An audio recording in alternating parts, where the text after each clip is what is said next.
Hello les amis, bienvenue dans cette nouvelle vidéo. Comment canaliser, comment devenir médium, vaste sujet, mais tellement en lien avec ma vidéo d'hier sur les guidances, sur la médiumnité.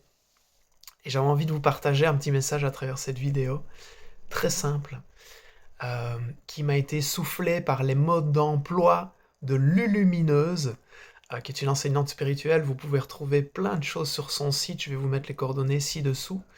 Et dans un de ses articles, elle explique en fait que nous sommes tous médiums.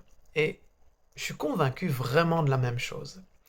Et on canalise plein de choses même sans le savoir. Et l'idée, c'est de mettre de la conscience là-dessus. Et elle explique dans un de ses articles que pour mettre de la conscience là-dessus, on peut faire la distinction entre ses idées et ses pensées.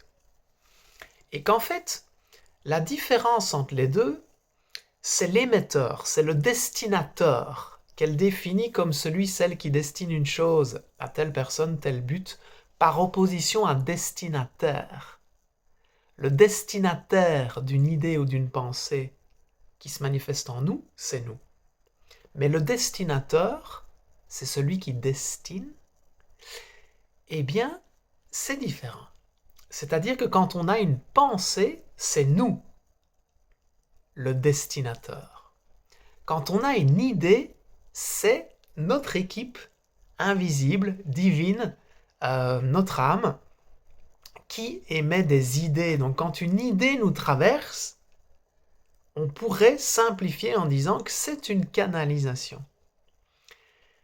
Et le but de ce que je vous explique là, c'est de vous dire, vous êtes déjà médium, vous canalisez déjà par l'intermédiaire de vos idées, pas de vos pensées.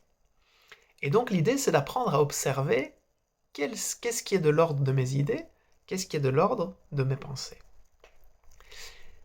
Les pensées sont émises par le mental, les idées sont émises par le divin en nous. Okay ?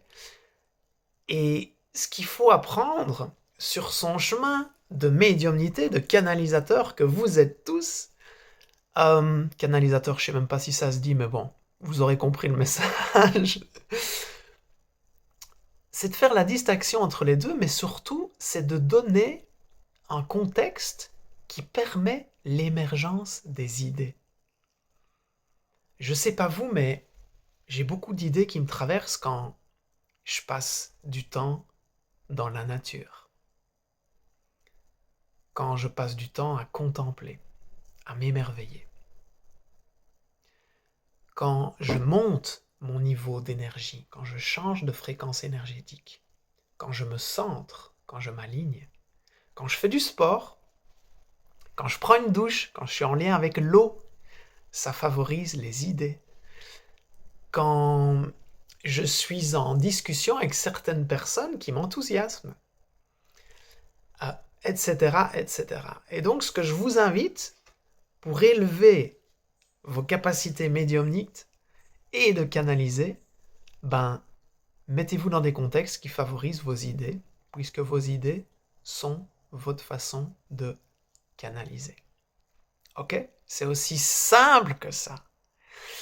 Par ailleurs, si tu as envie d'aller plus loin sur vraiment apprendre à devenir médium, à utiliser ça au quotidien, même à accompagner d'autres personnes dans ce sens, ma sœur chérie, qui est médium, Françoise Roberti, je te mets les coordonnées de ses réseaux sociaux et de son site internet dans les commentaires, s'apprête, elle me l'a dit il n'y a pas longtemps, je te le dis en avant-première, elle s'apprête à donner une formation dans ce sens-là pour t'apprendre à canaliser pour toi, tes proches ou même, pourquoi pas, en faire un métier d'accompagnement. Voilà, je te dis à bientôt dans la prochaine vidéo. Et n'oublie pas, il y a un médium fantastique au cœur de toi. À demain.